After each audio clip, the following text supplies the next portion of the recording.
Ini buku apa namanya?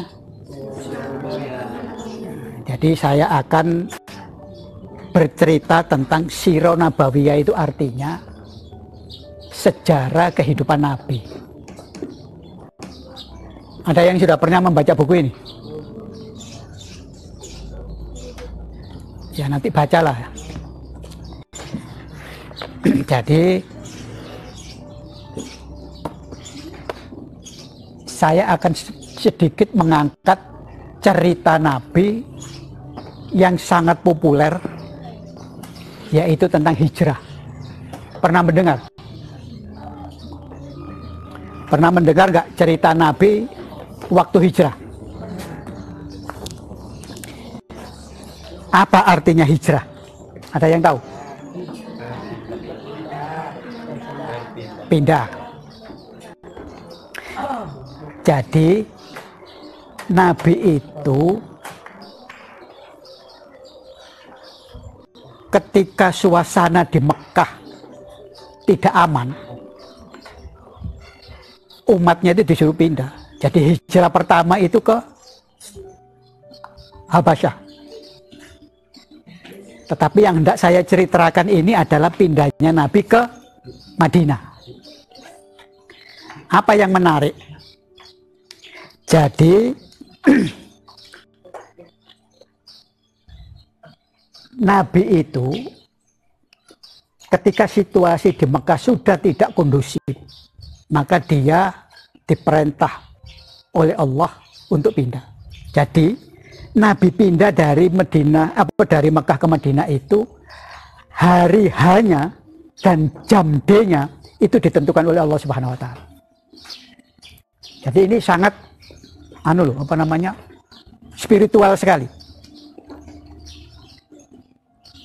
Yang menarik adalah, jadi kenapa ini pindah ini dilakukan oleh Nabi? Karena orang Quraisy itu sudah angkat tangan untuk menyetop dakwah Muhammad ini.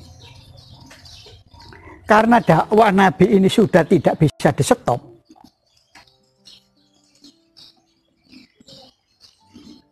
upaya satu-satunya apa? Dibunuh. Cuma ketika mau membunuh Nabi, yang dikhawatirkan adalah, jadi di zaman itu kesukuan itu sangat kuat.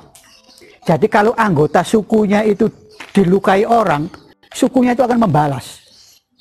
Nah, suku Quraisy itu kan banyak kabilah-kabilah juga.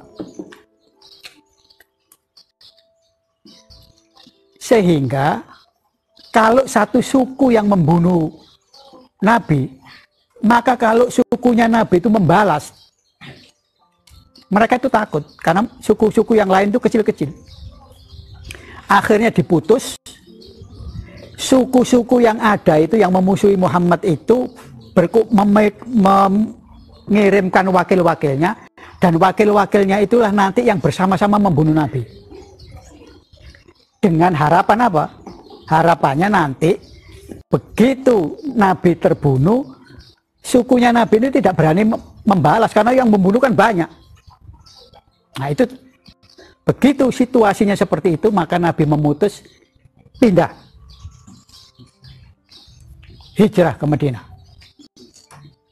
Nah yang menarik adalah apa? Sebelum pindah itu, Nabi memerintahkan Ali bin Abi Thalib untuk tidur di tempat di mana Nabi biasa tidur. Dan pakai selimut biasa yang dipergunakan oleh Nabi.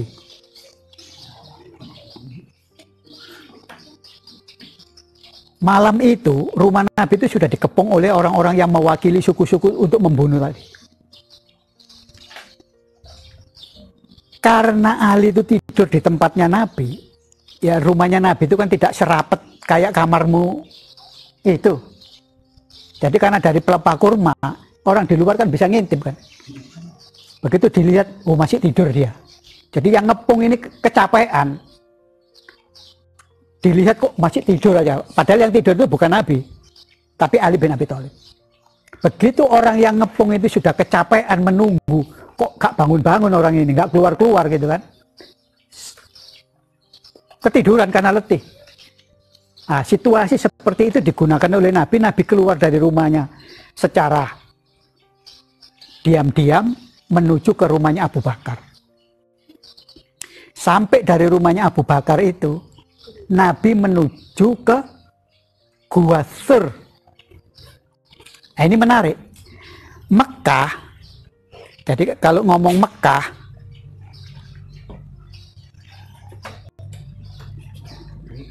Mekah itu ada di selatan, Medina itu ada di utara.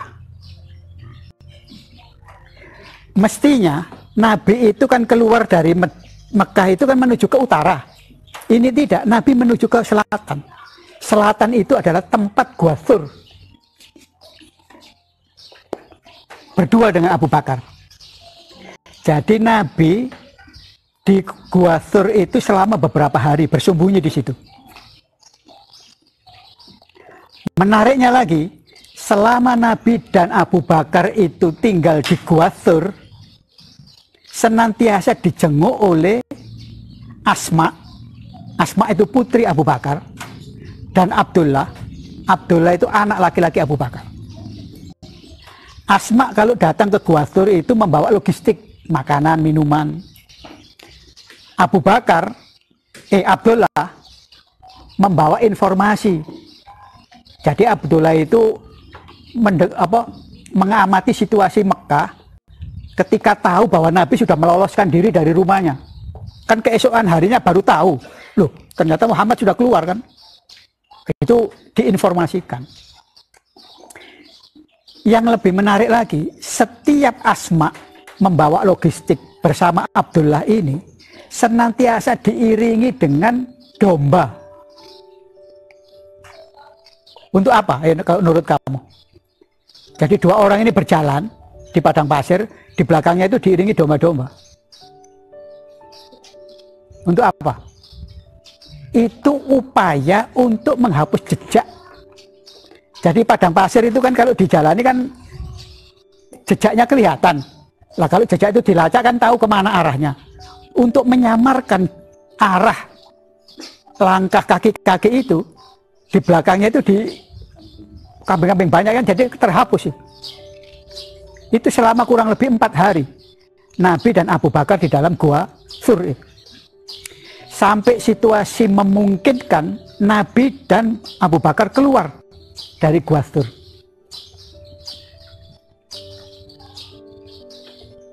Menariknya lagi, ketika Nabi keluar dari Gua Sur, itu dia menuju ke Medina itu tidak lewat jalan yang umum. Kenapa? Ada yang tahu kenapa kok Nabi tidak lewat jalan umum? Sebab kalau Nabi lewat jalan umum kan gampang dikejar, dia sedang dicari orang. Makanya Nabi mencari jalan yang tidak umum. Untuk bisa melaksanakan strateginya itu, Nabi menyewa penunjuk jalan namanya Uraikid. Uraikid itu bukan orang Islam, dia orang Yahudi. Tapi karena profesinya adalah mengantar, ya kalau sekarang mungkin tour ya, travel tour itu kan, ngantar orang gitu kan.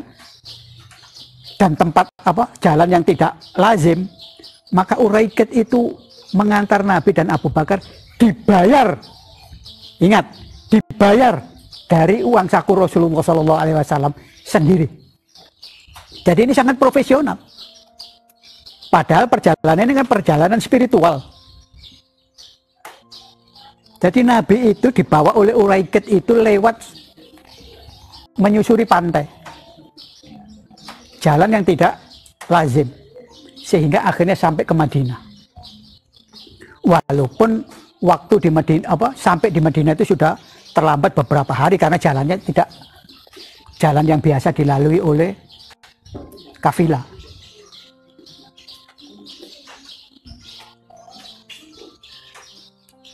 Kita harus merenungkan, ini perintah Allah. Nabi jalan. Kenapa sesulit itu? Mestinya kita bisa kadang-kadang berkhayal, kalau ini perintah Allah, Allah kan maha kuasa, bisa saja Nabi itu misalnya dilindungi cahaya kayak Power Ranger gitu kan, sehingga ada cahaya melindungi kalau dia misalnya dilempar tumbak, tumbaknya balik, atau kalau di pedang, pedangnya putus. Tapi ternyata tidak. Untuk menghindari bahaya pembunuhan itu, Nabi melewati jalan yang tidak lazim dan itu dibayar.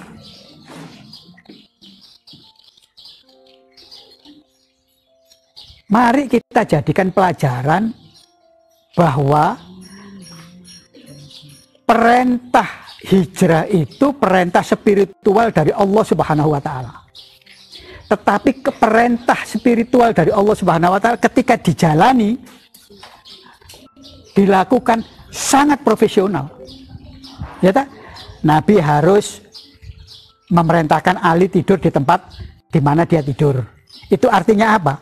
Supaya orang yang mau menyergap dia itu kecapean menunggu.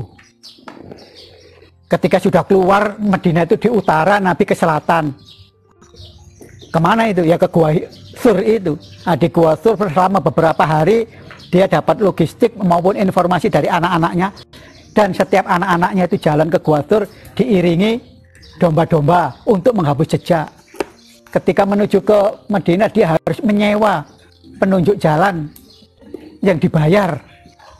Jadi artinya marilah kita ini di dalam kehidupan sehari-hari selain berdoa juga menggunakan akal sehat kalau kita menginginkan sesuatu cita-cita. Jadi kalau kamu bercita-cita ingin menjadi sesuatu, ikhtiar yang maksimal dengan mengikuti sunatullah. Baru setelah itu kita tawakal.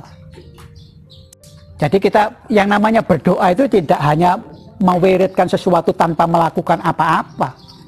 Ya contoh hijrah itu menjadi bukti bahwa Nabi pun di dalam melakukan perintah Tuhan, ikhtiarnya itu ya sangat rasional dan profesional. Nah, mudah-mudahan dengan cerita ini, nanti kalau kamu di dalam kehidupan harus melakukan sesuatu itu sangat profesional dengan ikhtiar yang sangat maksimal.